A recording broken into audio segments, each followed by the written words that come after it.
وقت کا دامن بھی کم ہے اور ہمارے بہت سے مہمان ابھی آج الحمدللہ آپ کے شہر کی یہ عظیم دینی درسگاہ جامعہ دارالعلوم محمدیہ سے 26 بچے مفتی، عالم اور حافظ بن کر نکلے۔ ہمارے 11 نوجوان فضلاء جنہوں نے تخصص کیا ہے یعنی مفتی بن کر نکل رہے ہیں، 10 ہمارے فضلاء جنہوں نے دور حدیث شریف مکمل کیا ہے، اور 5 ہمارے بچے جن کی بسیوں میں اللہ نے اپنی آخری اور لا ریب کتاب محفوظ کی۔ تو گویا اس درسگاہ نے جو اتنی تنگ سی جگہ پر یہ خدمت سر انجام دے رہی ہے، اس محلے کو، علاقے کو، شہر کو 1 سال میں 26 مفتی، عالم، حافظ مہیا کیے ہیں۔ کہو الحمدللہ، اور اونچی آواز سے کہو الحمدللہ۔ اور یہ ان دینی مدارس کی برکت ہے، ان بوریوں اور چٹائیوں کی، ان درسگاہوں کی، کہ آج الحمدللہ پاکستان میں 1 سال میں 1 لاکھ حافظ اور 25,000 عالم تیار ہوئے۔ پورے عالم اسلام میں اتنی تعداد دنیا کے کسی اسلامی ملک میں بشمول عرب ممالک، بشمول امارات اور سعودی عرب، انڈونیشیا، کسی ملک میں حفاظ علماء کی اتنی تعداد نہیں ہے جتنی پاکستان میں یہ مدارس آپ کو دے رہے ہیں۔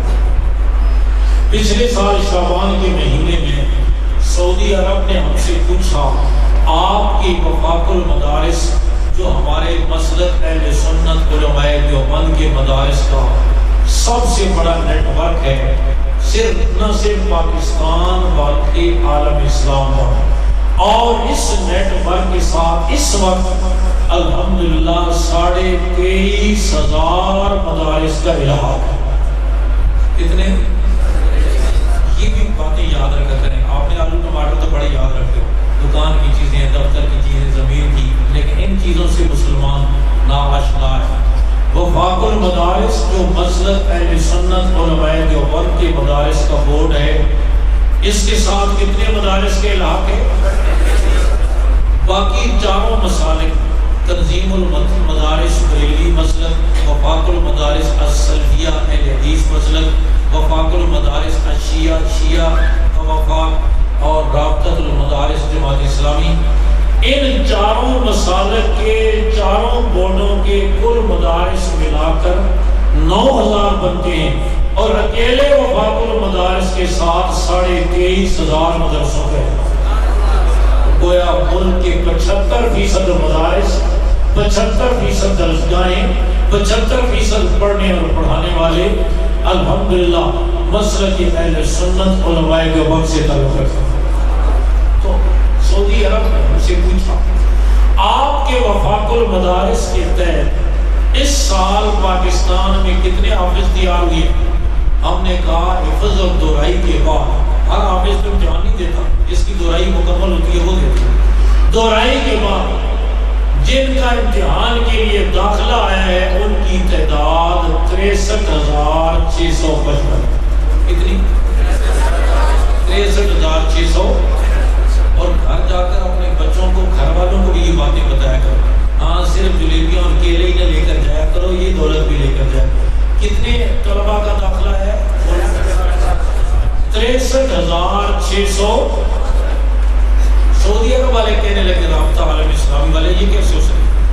ہمارے یہاں سعودی عرب میں 1 سال میں 5,000 حافظ تیار ہوتے ہیں، پاکستان میں 63,000 کہاں سے آتے ہیں؟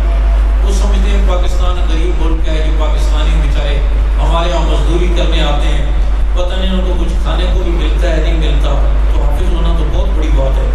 ہمارے ایک عالم تھے مولانا عبدالسلام صاحب رحمۃ اللہ، کہنے لگے میں لیبیا گیا، 1 ارب مجھے ملا صبح کے وقت، کہنے لگا آج عصر کے بعد میں آپ کو ایسی چیز کھلاؤں گا جو آپ نے کبھی نہیں کھائی ہوگی۔ لیکن میں سارا دن سوچتا ہوں پتہ نہیں کیا کھلائے گا۔ عصر کے بعد دیکھا، بڑا مجھے تجسس اور شوق تھا، پتہ نہیں کیا کھلائے گا۔ عصر کے بعد دیکھا تو 2-3 کچے کچے امرود لے کر آیا۔ کہنے لگے میں نے کہا کہ یہ ساڑھے پاسے کھوتے بھی نہیں کھاتے جڑے تو لے کے آ گیا. تو انہوں نے یہ سمجھا کہ یہ ہمارے یہاں مزدوری کرتی ہے غریب ملک ہے 63,000 کہاں سے آتے. انہوں نے کہا ہمارے یہاں 5,000 تو آپ کے یہاں 63,000 کہاں سے. ایسے کہ کوئی تیل کا نہیں ہے نا تھوڑے کو زیادہ نکل آیا تھا بھی زیادہ اس کا تیل سے تعلق نہیں ہے یہ تو الگ محنت ہے.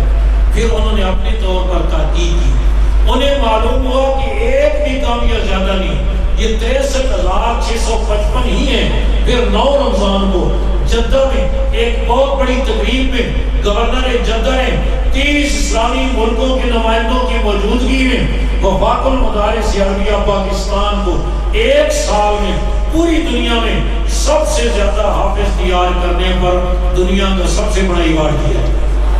اوہ الحمدللہ یہ پاکستان کے مدارس کے اعزاز ہے. ان مدرسین کے اعزاز ہے جو کشمیر اور شمالی علاقہ جات اور بلوچستان کے پسماندہ علاقوں کی پہاڑوں کی چوٹیوں پر چوپڑوں میں بیٹھ کر اللہ کا قرآن پڑھا رہے ہیں. کبھی تنخواہ ملتی ہے کبھی نہیں ملتی یہ ان کا اعزاز ہے. اور میں نے پوری پاکستانی قوم اور پاکستانی حکومت کا اعزاز ہے. اور میں نے ارباب حکومت سے کئی دفعہ کہا یہ اعزاز تمہیں سمجھ میں نہیں آتا. باہر سے کوئی کھلاڑی جیت کر آ جائے گیند کو ادھر ادھر کر کے آ جائے ادھر سے مارے ادھر چلی جائے ادھر سے مارے ادھر چلی جائے اس حضری نے کہیں تو جانا ہے اس کو تم سر پہ بٹھا لیتے ہو. کوئی باکسر کسی کو مکہ مار کے آ جائے اس کو تم سر پہ بٹھا لیتے ہو. یہ اعزاز تمہیں سمجھ نہیں آتا کہ الحمدللہ ایک سال میں پاکستان کے وفاق المدارس نے پوری دنیا میں 63,655 حافظ تیار کر کے پوری دنیا میں پاکستان کا نام اور پاکستان کے وقار کو بلند کیا. اور یہ میں عرض کر رہا ہوں یہ ان دستگاہوں کی برکت ہے کہ آج الحمدللہ دین ہم تک پہنچ رہا ہے. عالم بن رہے ہیں حافظ بن رہے ہیں قاری بن رہے ہیں. ہمارے ان علماء کی ذمہ پاور پلانٹ لگانا نہیں تھا شوگر میلے قائم کرنا نہیں تھا ایکسپورٹ امپورٹ کنٹرول کرنا نہیں تھا پل بنانا نہیں تھا. ہمارے ذمے عالم بنانا حافظ بنانا قاری بنانا مبلغ بنانا مصنف بنانا خطیب بنانا یہ کام تھا. بتاؤ مل رہے یا نہیں مل رہے بولو.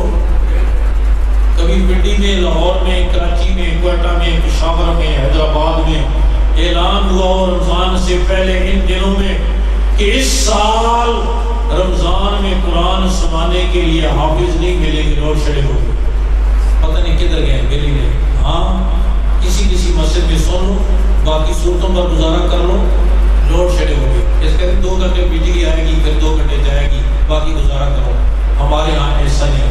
الحمدللہ جو کام قوم نے ہمارے سپرد کیا نہ صرف کہ حافظ مل رہے ہیں بلکہ یہ تعداد وہ ہے کہ پوری عرب دنیا میں قرآن کے اتنے حافظ تیار نہیں ہوتے جتنے یہاں تیار.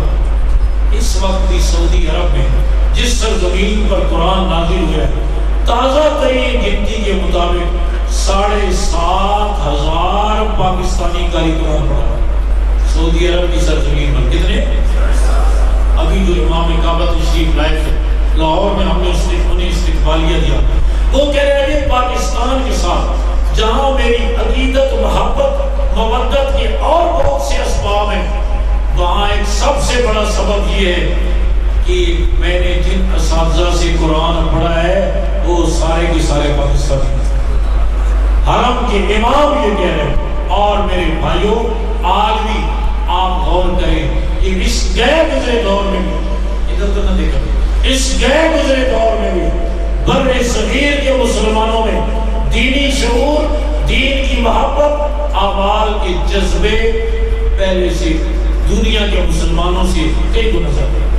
صدر وفاق المدارس عربیہ پاکستان استاد المحدثین حضرت مولانا سلیم اللہ خان صاحب دامت برکاتہم حج پہ تشریف لے گئے. حضرت کو 60 سال ہو گئے بخاری شریف پڑھاتے ہوئے.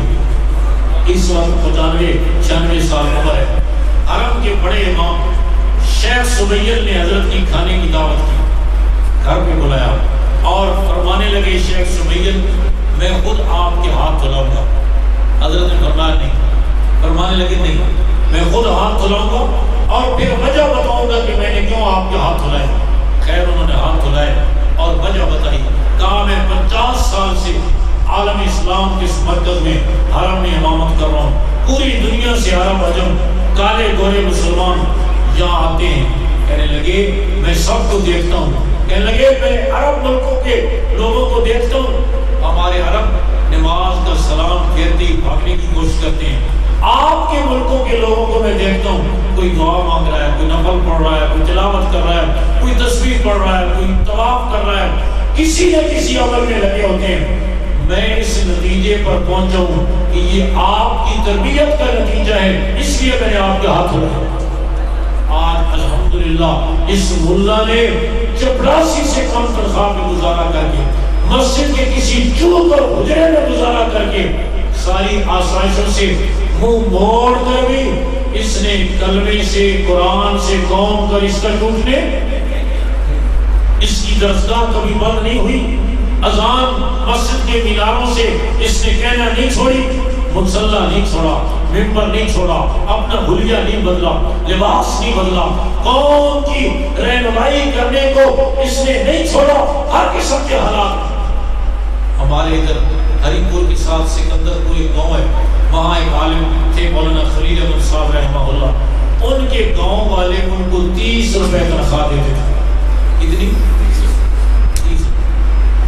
گجرا والا سے خط آیا, حضرت آپ ہمارے ہاں تشریف لے آئیں, ہم آپ کو 300 روپے تنخواہ دیں گے. انہوں نے فرمایا جہاں میں کام کر رہا ہوں مجھے کرنے دو, تمہیں 300 روپے پر کوئی اور مل جائے گا, میرے گاؤں والوں کو 30 پر اور کوئی ملے گا. اس لیے مجھے یہ رہنے دو, کام کرنے دو. ساری زندگی اسی 30 روپے پر گزار دی. اور الحمدللہ یہ قوم کی بڑی ضرورت ہے, قوم کی بڑی ضرورت ہے. ٹھیک ہے کہ یہ بھی ہونا چاہیے, وہ بھی ہونا چاہیے, لیکن میں کہتا ہوں ان مساجد کو آباد رکھنا, ان مدارس کو آباد رکھنا, ان درسگاہوں کو آباد رکھنا, قوم کو دین پہنچانا اور دین کے ساتھ تعلق قائم رکھنا, یہ قوم کی سب سے بڑی ضرورت ہے یا نہیں؟ اور اس ضرورت کو الحمدللہ یہ علماء اور مدارس پورا کر رہے ہیں. آج 25 لاکھ بچے ان مدارس میں پڑھ بھی رہے ہیں اور 25 لاکھ بچوں کی ان مدارس کا فالن بھی کر رہے ہیں. اور اگلی بات بھی عرض کروں, پوری دنیا میں کسی اسلامی ملک میں اتنی قرآن کی تلاوت نہیں ہوتی جتنی پاکستان میں ہوتی. اس وقت ان مدارس میں 10 لاکھ بچے اور بچے قرآن مجید یاد کر رہے ہیں. کتنے؟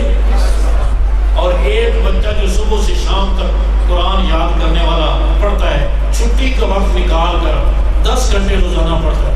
اور ایک حافظ, ایک بچہ ایک آیت ایک رکوع کئی دفعہ دہراتا ہے. ایک حافظ 20 منٹ میں ایک پارہ اور 1 گھنٹے میں 3 پارے پڑھ لیتا ہے. تو 10 گھنٹے میں کتنے پارے پڑھ لیتا ہے؟ آپ 3 کہے گا, 13 کہے گا, بڑا مشکل حساب ہے. امیر شریعت سید عطاءاللہ شاہ بخاری کو اللہ تقریر کر رہے تھے نا, ان کی تقریر میں ہندو بھی تھے. شاہ جی نے کوئی اسی طرح حساب کتاب کی بات پوچھی, مسلمانوں نے غلط بتائی. ہندو ہنسا کہ مسلمان کو اتنا حساب ہی نہیں آتا. شاہ جی سمجھ گئے ہندو مسلمان کی کمزوری پر خوش ہو رہا ہے. شاہ جی فوراً انداز بدل کے کہنے لگے, او مسلمانوں تواڈے کی کہنے, تسی ایتھے بھی بے حساب ہے, اگے بھی بے حساب ہے. تواڈا ایتھے بھی کوئی حساب کتاب نہیں, اگے بھی تواڈا کوئی حساب کتاب نہیں. تو 1 گھنٹے میں 3 پارے پڑھ لے تو 10 گھنٹے میں کتنے پارے پڑھ لے گا؟ 30. گویا ایک قرآن, اور قرآن کے کتنے پارے ہوتے ہیں؟ بولو 30. آپ کے وزیر اطلاعات نے 3 دن پہلے بیان دیا ہے, ہمارے ڈاکٹر صاحب تشریف فرما ہے اور بڑے ہی ہمارے مخلص دوست اور دین سے محبت اور دین کا درد رکھنے والے, ان کی وساطت سے میں ذمہ دار حضرات تک, وزیر اعلیٰ وزیر اعظم تک یہ بات پہنچانا چاہتا ہوں. آپ کے وزیر اطلاعات نے یہ عرضہ سرائی کی ہے کراچی کے قدمی مجلس میں, اور اس نے یہ کہا ہے کہ یہ مدارس جہالت کی نرسریاں ہیں. استغفر اللہ. یہ مدارس جن میں قرآن کی تعلیم دی جا رہی ہے, حدیث کی تعلیم دی جا رہی ہے, ان مدارس کا نصاب لاڈ میں کالے نے نہیں بنایا، ان مدارس کا نصاب میرے رب نے بھیجا ہے، جبریل امین لے کر آئے ہیں، آپ کے مبارک سینے پر نازل ہوا ہے، صفہ کے چبوترے پر پڑھایا گیا ہے، صحابہ تابعین تبع تابعین کے ذریعے یہ نصاب ہم تک پہنچا ہے۔ اس نصاب میں سب سے آخر میں پڑھائی جانے والی روئے زمین پر کتاب اللہ کے بعد سب سے صحیح کتاب صحیح بخاری۔ بتاؤ یہ علم کا نور ہے یا جہالت ہے؟ اس بدبخت نے قرآن و حدیث کے علوم کو جہالت کہا ہے، اس نے انبیاء کی وراثت کی توہین کی ہے، قرآن کی توہین کی ہے، علم حدیث کی توہین کی ہے، فقہ کی توہین کی ہے، تجوید کی توہین کی ہے، اور کہا یہ مدارس جہالت کی نرسیاں، وہ مدارس جنہوں نے پوری دنیا میں تمہارا وقار بلند کیا ہے، پوری اسلامی دنیا میں یہ علم کے مراکز ہیں، تربیت کے مراکز ہیں، قرآن و حدیث کا نور پھیلانے کے مراکز ہیں۔ ان کو جہالت کی نرسیاں کہنا یہ شاعر اسلام کی توہین ہے اور قرآن و حدیث کی توہین ہے یا نہیں؟ بولو۔ اور قرآن و حدیث کی توہین کرنے والا وزارت کے منصب جلیلہ پر فائز رہنے کا اہل ہے؟ بولو۔ ہم کہتے ہیں ایک لمحہ کے لیے، ابھی تو قوم کو پتہ نہیں، آج ہم نے احتجاجی مظاہرہ کیا ہے اور یہ بات ہم کھل کر آ رہی ہے، اور ہم نے کہا ہم اس وقت تک چین سے نہیں بیٹھیں گے۔ ڈاکٹر صاحب سے میری درخواست ہوگی، یہ ہمارے بھائی ہیں، یہ پہنچائیں ہماری بات وزیر اعظم تک، وزیر اعلیٰ تک۔ مسلم لیگ کی حکومت میں ایسا وزیر جو شاعر اسلام کی توہین کرے، کہتا ہے یہاں پڑھایا کیا جاتا ہے؟ جنت پڑھائی جاتی ہے، جہنم پڑھائی جاتی ہے، مرنا پڑھایا جاتا ہے، مردوں کے بارے میں پڑھایا جاتا ہے، حالانکہ قرآن و حدیث جنت اور جہنم کے تذکروں سے بھرے ہوئے، موت کے تذکروں سے بھرے ہوئے۔ عقیدہ آخرت مسلمان کا بنیادی عقیدہ ہے، بنیادی عقیدہ۔ اگر کوئی کہے میں اللہ کو مانتا ہوں، رسولوں کو مانتا ہوں، کتابوں کو مانتا ہوں، فرشتوں کو مانتا ہوں، لیکن آخرت کو نہیں مانتا، کیا خیال ہے مسلمان رہے گا؟ یہ بنیادی عقیدہ ہے، بنیادی۔ اور ہمیں یہ بھی معلوم ہوا ہے، یہ خبر بھی گردش کر رہی ہے کہ یہ قادیانیوں کا ایجنٹ اور ڈاؤٹ ہے، خود قادیانی ہے یا نہیں ابھی تک تحقیق نہیں، ہم اس کی بھی تحقیق کر رہے ہیں، لیکن یہ قادیانی نواز ہے، اور اس نے اپنے مغربی آقاؤں کو خوش کرنے کے لیے مدارس پاکستان کے 28,000 مدارس اور 25 لاکھ ان مہمانان رسول کی توہین کی۔ یہ تو انبیاء کی وراثت ہے، اور خود اپنے علم کا حال یہ ہے کہ وزیر صاحب تقریر کرتے ہوئے کہتے ہیں پڑھو درود شریف صلی اللہ علیہ وسلم۔ ہاں، درود شریف اور سورہ فاتحہ کا پتہ نہیں؟ آپ کا پچھلا وزیر تعلیم پچھلی حکومت میں آپ کو معلوم نہیں؟ پوچھا کیا قرآن کے پاروں کی تعداد کتنی ہے؟ اس نے کہا 40۔ آپ کو نہیں معلوم؟ آپ کے ملک کے ایک نامور وکیل اس کو سورہ اخلاص نہیں آئی؟ آپ کے پچھلے وزیر داخلہ کو سورہ اخلاص نہیں آئی؟ اور اس وزیر موصوف جو مدارس کو جہالت کی نرسریاں کہہ رہا ہے، اس کا اپنا حال یہ ہے، کہتا ہے ان مدارس کو ہم چندہ دیتے ہیں، ان کو عید الاضحیٰ کے موقع پر ہم فطرانہ دیتے ہیں۔ اس کو یہ پتہ نہیں ہے کہ فطرانہ عید الفطر پر ہوتا ہے، عید الاضحیٰ پر ہوتا ہے۔ اپنے علم کا حال یہ ہے، اور ان مدارس کی توہین کر۔ خیر، ہم نے ان کی باتوں کو پورے ملک کے دارالفتاح میں بھیجے، ان کے درست کے بیانات کے کلپس ہم نے دارالعلوم حقانیہ، دارالعلوم کراچی، بنوری ٹاؤن، جامعہ رشید، جامعہ علوم اسلامیہ، نصرت العلوم، خیر المدارس، جامعہ اشرفیہ، ملک بھر کے جتنے بڑے دارالفتاح ہیں ادھر متوجہ، ان کو ہم نے بھیجا ہے۔ مفتی حضرات بتائیں، جو شخص جنت کی، دوزخ کی، اذان کی، شاعر اسلام کی، دینی علم کی، قرآن و حدیث کے علم کی توہین کرے، شرع اس کو کیا حکم ہے؟ مفتی حضرات کے فتوے کا انتظار ہے، اس کی روشنی میں ہم آئندہ کا لائے عمل طے کریں گے۔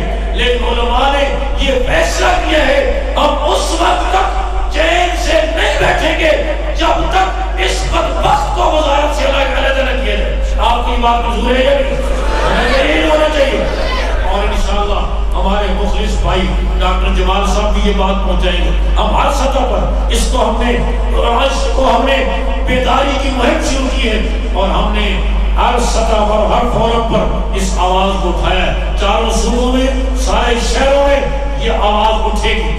تو میں عرض کر رہا ہوں یہ دینی مدارس ہیں جن کی وجہ سے آپ کا وقار بلند ہوا ہے, ملک کا وقار بلند ہوا ہے, جن کی وجہ سے اللہ کی رحمتیں نازل ہوئی. ابراہیم بن ادم فرماتے ہیں یہ جو طالب علم ایک شہر سے دوسرے شہر, ایک ضلع سے دوسرے ضلع, ایک صوبے سے دوسرے صوبے میں سفر کرتے ہیں, ان کی وجہ سے اللہ آنے والے عذابوں کو دور فرما دے. اور آپ بتاؤ, میں آپ سے پوچھتا ہوں, میرا خیال نہ کرنا, سچ بتاؤ, ایک بچہ مانسیرا کا رہنے والا, کشمیر کا رہنے والا, راولاکوٹ کا رہنے والا, کوہاٹ کا رہنے والا, 7 سال عمر, 8 سال عمر, 9 سال عمر, گھر سے دور زمین پہ سویا ہوا ہے. صبح اذان ابھی نہیں ہوئی, اذان سے 1 گھنٹہ پہلے قاری صاحب آواز دیتے اٹھو بچو وضو کرو سبق کا وقت ہو گیا.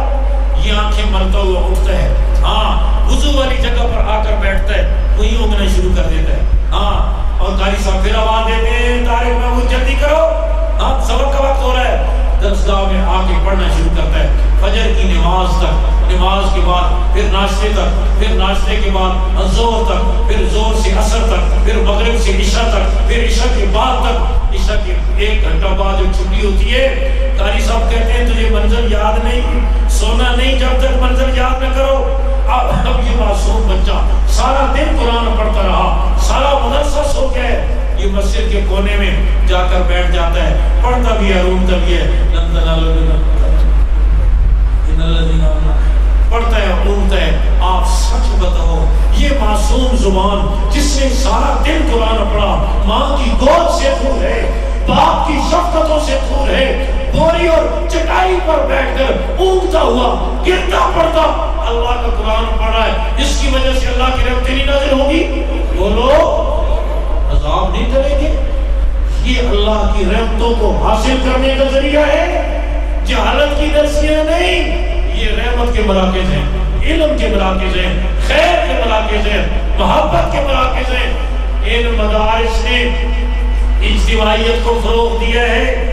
آپ کسی مدرسے میں چلے جائیں, چاروں صوبوں کے طالب علم آپ کو ملیں گے, پشتو بولنے والے, پنجابی بولنے والے, پٹواری بولنے والے, سرائکی بولنے والے, ایک کمرے میں رہتے ہیں, ایک درسگاہ میں پڑھتے ہیں. آج تک کبھی کسی نے سنا ہے جامعہ اشرفیہ میں, خیر المدارس میں پنجابی پٹھان طالب علموں میں لڑائی ہو گئی, ہاسٹل خالی کرانا پڑے, رینجرز نے مورچہ قائم کر دیا, ہاں پولیس بلانا, کبھی سنا ہے؟ سارے اجتماعیت کے ساتھ, محبت کے ساتھ رہ رہے ہیں. اور یہ امن اور سلامتی کے مراکز ہیں, دہشت گردی کے نہیں, جن میں اللہ کی شان عجیب ہے. زمین پر ایک انسانوں کی تدبیر چلتی ہے, ادھر دیکھو بھائی, اور آسمانوں پر میرے رب کی چلتی ہے. جن بدبختوں نے, NGO کے لوگوں نے سب سے زیادہ مدارس کی مخالفت کی. وزیر داخلہ سے ہماری میٹنگ ہوئی, پارلیمانی کمیٹی تھے, 2 ممبر ہر پارٹی کے, ان دونوں نے, NGO کے لوگوں نے اتنی مدارس کی مخالفت کی کہ کوئی کافر بھی نہیں کرتا. کہا یہ قاتل چھپاتے ہیں, انہوں نے اسلحہ چھپایا ہوا ہے. اور اللہ کی شان, میرے رب تیری عجیب قدرت ہے, تو نے آسمان کو بغیر ستون کے کھڑا کیا ہے. اسلحہ جامعہ اشرفیہ اور دارالعلوم کراچی سے نہیں نکلا تو 90 سے نکلا, قاتل بھی وہیں سے نکلے, اسلحہ بھی وہیں سے نکلا. تو الحمدللہ یہ مدارس محبتوں کو فروغ دے رہے ہیں, اجتماعیت کو فروغ دے رہے ہیں, اور الحمدللہ تعصبات کو ختم کر رہے ہیں, امن کو فروغ دے رہے ہیں. اور یہ امن اور سلامتی کے مراکز ہیں اور قوم کی سب سے بڑی ضرورت ہے. دعا کرو اللہ ہمیں ان درسگاہوں سے اور تعلق نصیب فرمائے اور ان سے اور زیادہ تعاون کی توفیق نصیب فرمائے. آخری بات میں عرض کر کے ختم کروں گا, اجازت چاہوں گا, یہ بات ذہن میں رکھیں, قرب قیامت ہے, فتنے کا دور ہے, طرح طرح کے فتنے اٹھ رہے ہیں اور مسلمان کو یرغمال بنانے اور پاؤں کے نیچے روکنے کی کوشش کی جا رہی ہے. دنیا کا کفر اکٹھا ہے. دعا کرو اللہ امت مسلمہ کو بھی اجتماعیت نصیب فرمائے اور ہمیں دین پہ جینا اور دین پہ مرنا نصیب فرما دے، قرآن سے مضبوط تعلق نصیب فرما دے۔ اور ایسا تعلق قاری رحیم بخش صاحب رحمہ اللہ پاکستان کے بڑے استاد گزرے ہیں، ہزاروں شاگرد ان کے پوری دنیا میں خدمات سر انجام دے رہے ہیں۔ حج سے واپس آئے، کراچی پہنچے، بیٹی رہتی تھی کراچی، بیٹی کو ملنے گئے، تھوڑی دیر بیٹھے، کہا بیٹی اب اجازت دو، میں نے کل ملتان جا کر طلبہ کو سبق پڑھا تھا اور حج پہ جانے سے پہلے طالب علموں کو بتا کے کہتے فلاں مہینے کی فلاں تاریخ کو زور کے بعد میں سبق پڑھاؤں گا، اور وہ دوسرا دن وہ تھا جو بتا کے گئے۔ بیٹی نے کہا ابا جی آپ عرصے کے بعد ہمارے ہاں تشریف لائے اور اب تو حج کے سفر سے بھی واپسی ہوئی، آج رات تو آپ ہمارے یہاں ٹھہر گئے۔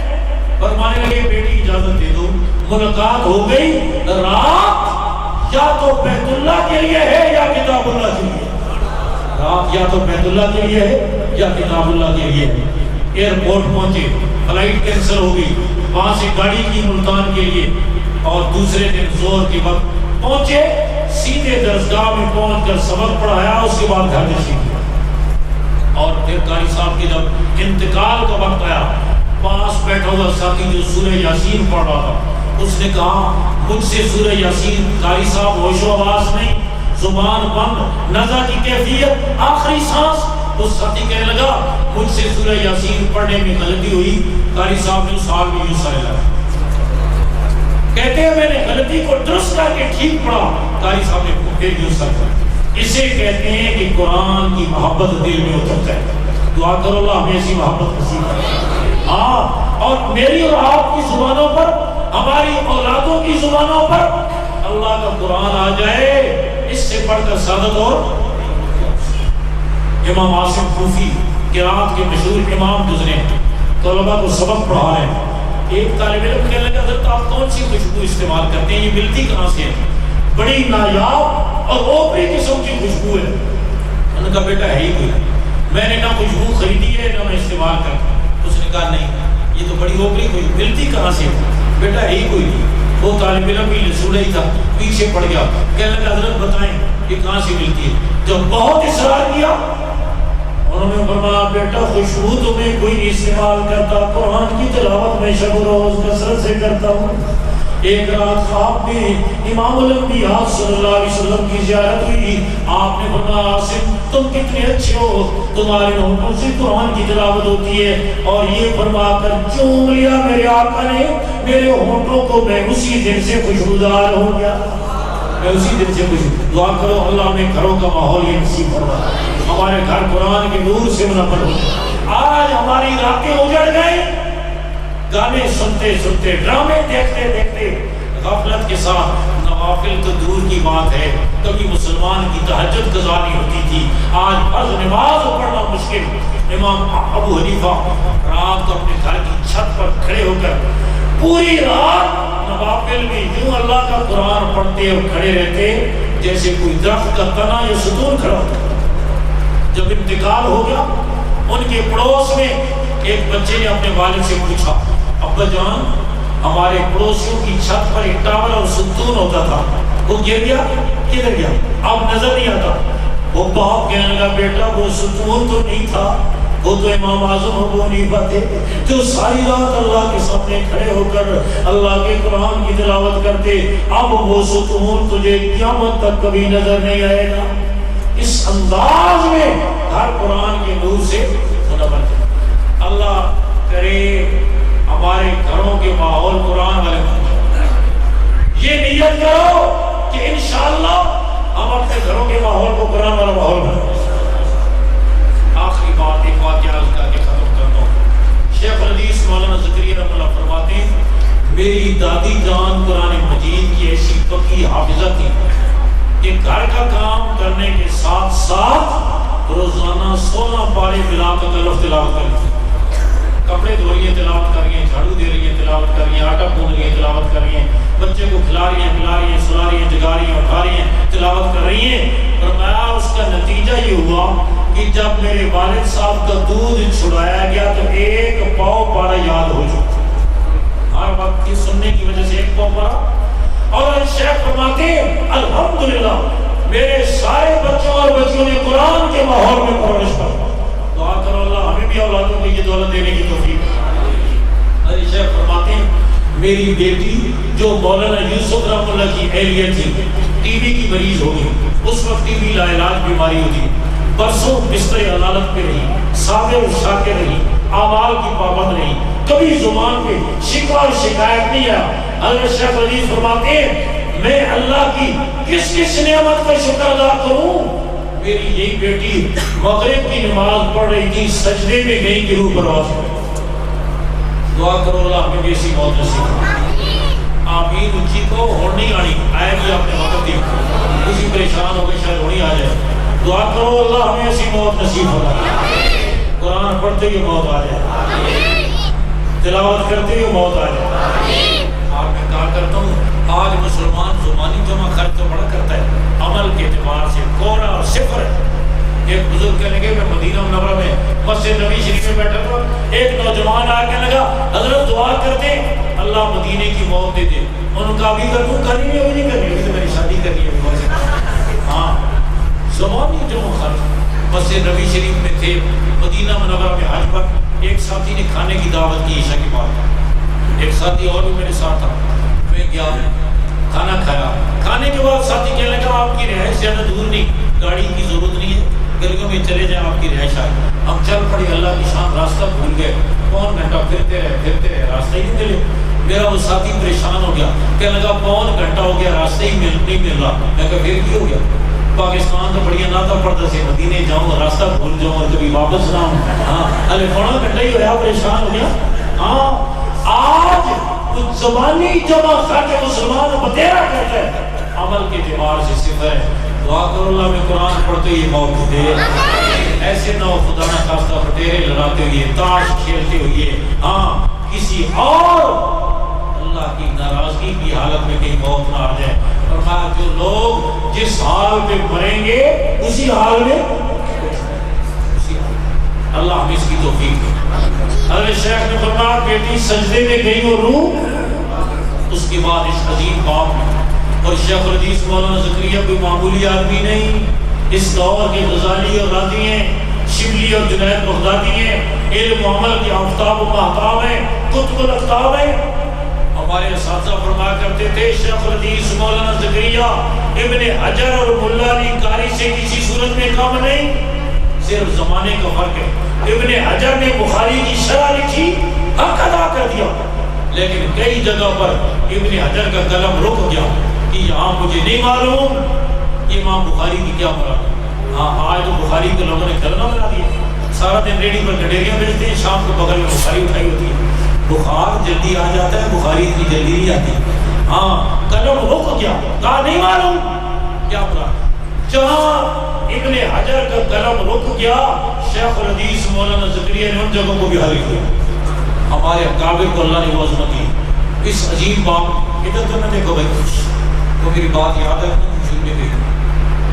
حضرت شیخ اس عظیم باپ نے بیٹی کے اس انتقال پر ایک جملہ لکھا اور عجیب لکھا، فرمایا میں نے اپنی اس بیٹی کو اس دن بھی دیکھا، غور سے سنو، میں نے اپنی اس بیٹی کو اس دن بھی دیکھا جس دن یہ دلہن بن کر عروسی لباس پہن کر زیورات میں سج کر میرے گھر سے رخصت ہوئی، اور اس دن بھی دیکھا جس دن اس کو کفن کی سفید چادریں پہنائی گئی۔ فرمایا واللہ دلہن بن کر اتنی خوبصورت نہیں لگ رہی تھی جتنی کفن کی چادروں میں خوبصورت لگ رہی تھی۔ اس کے چہرے پر اتنے انوارات تھے کہ دلہن بن کر اتنی خوبصورت نہیں لگ رہی تھی جتنی کفن کی چادر۔ میرے بھائیوں بزرگوں غور کرو نا، مرنے کے بعد جب ماتھے کا جھومر اتر گیا، کانوں کی بالیاں اتر گئی، گلے کا ہار اتر گیا، ہاتھوں کے کنگن اتر گئے، انگلیوں کی انگوٹھیاں اتر گئی، پاؤں کے پازیب اتر گئے، سر پر لباس اتر گیا، اور بدن کے کفن کی سفید چادریں آ گئی۔ پھر حسن کس چیز کا تھا؟ ایمان کا تھا نا، تقویٰ کا تھا، صبر کا تھا، شکر کا تھا، اتباع سنت کا تھا۔ ان اعمال کا حسن سمٹ کر چہرے پر آ گیا۔ دعا کرو اولاد کو اللہ کی دولتیں دینے کی توفیق دے، اور ان مدارس کے ساتھ اللہ مضبوط تعلق رکھنے کی توفیق، پہلے سے پڑھ کر تعاون کرے۔ مسلمان الحمدللہ تعاون کرتے ہیں، میں آپ کے اس جذبے کو سلام کرتا ہوں. پاکستان کا مسلمان، بر صغیر کا مسلمان خون پسینے کی کمائی سے تعاون کرتا ہے، اور یہ 26 بچے نوجوان عالم حافظ مفتی بن کر جو نکل رہے ہیں، جہاں پڑھنے پڑھانے والوں کو ثواب ملتا ہے، آپ کو بھی ثواب ملتا ہے، آپ بھی ثواب میں برابر شریک تعاون کرتے ہیں. صرف موجودہ حالات میں میری درخواست ہے، جب مدارس کے خلاف پراپگنڈا بڑھتا جا رہا ہے تو آپ کا تعاون بھی بڑھنا چاہیے، کم ہونا چاہیے، بڑھنا چاہیے. اور یہ کرتا مسلمان، لیکن اس طرح نہیں کرتا، پیسہ نہیں نکالتا جیسے بیٹے کی شادی پر نکالتا ہے، جیسے مکان بنانے پر نکالتا ہے، جیسے اپنے دکان کی ترقی کے لیے نکالتا ہے، بٹوا کھولتا ہے، پھر لرزتے ہاتھوں کے ساتھ، کامتی انگلیوں کے ساتھ 10 روپے والا نوٹ نکالتا ہے. وہ 5000 روپے کے نوٹ اور 10 روپے والے نوٹ میں آپس میں انتہا مناظرہ ہو گیا. 10 روپے والے نوٹ نے 5000 والے سے پوچھا، یار تم سے ملاقات نہیں ہوتی، کدھر ہوتے ہو؟ اس نے کہا کبھی ابو ظبی، کبھی دبئی، کبھی شارجہ، کبھی الین، کبھی سعودی عرب، کبھی اسٹیٹ بینک میں، کبھی منسٹر ہاؤس میں، کبھی امام منسٹر کالونی میں، کبھی چیمبر آف کامرس میں. نہیں میں تو نہیں ہوتی، لیکن ملاقات تو تم سے بھی نہیں ہوتی. 5000 والے نے پوچھا، ملاقات تو تم سے بھی نہیں ہوتی، تم کدھر ہوتے ہو؟ اس نے کہا میں مسجد کی چندے کے ڈبے میں، جب بھی کھولو گے 24 گھنٹے مجھے وہی پاؤ گے. تو یہ اپنا سمجھو. بیٹے کی شادی پر خرچ کرنا کیوں آسان؟ اس لیے کہ اپنا سمجھو. دکان پہ کیوں؟ اس لیے کہ اپنا سمجھو. اور جس چیز کا بھی اپنا سمجھتا ہے پھر کہنے کی ضرورت بھی نہیں. گاڑی کی سیٹ ہو نا، ریل کی 3 آدمی بیٹھے ہوں، اور 3 کی سیٹ ہو، پلیٹ فارم پہ گاڑی روکے، ایک آدمی اجنبی پوچھے کھڑکی سے، جیسے اکثر پوچھتے ہیں ہے جگہ؟ کوئی نہیں جگہ، نظر نہیں آتی. 3 آدمی کی سیٹیں 3 کھلے ہو جاؤ، کھل کر آگے وہ گزر گیا. پھر پیچھے تینوں کا جاننے والے ایک دوست آ گیا، اس نے دور سے پوچھا ہے کوئی جگہ؟ وہ بڑی جگہ دل چھوڑی چاہیے، آ جا. اور سکڑ کے تینوں بیٹھے، چوتھے کو بٹھا لیا. اگر یہ جگہ نہیں تھی لیکن بٹھا لیا. کب؟ جب اپنا سمجھا. آج میری آپ کی زندگی گاڑی کی سیٹیں پر ہیں، بیوی بچے دوست احباب دفتر دکان سب بیٹھے ہوئے ہیں. دین کا مسافر آگے کہتے ہیں مجھے بھی بٹھا لو، تمہارا سفر پرسکون ہو جائے گا، تمہیں جنت میں لے جاؤں گا. ہم کہتے ہیں کوئی جگہ نہیں. میں کہتا ہوں اپنا سمجھو، دین بھی اپنا ہے، اور جب اپنا سمجھو گے پھر کوئی اور لمبی چوڑی بات کہنے کی ضرورت نہیں ہوگی. کس کی نیت ہے کہ انشاءاللہ اپنا سمجھیں گے. ماشاءاللہ. آخر دعوانا الحمدللہ.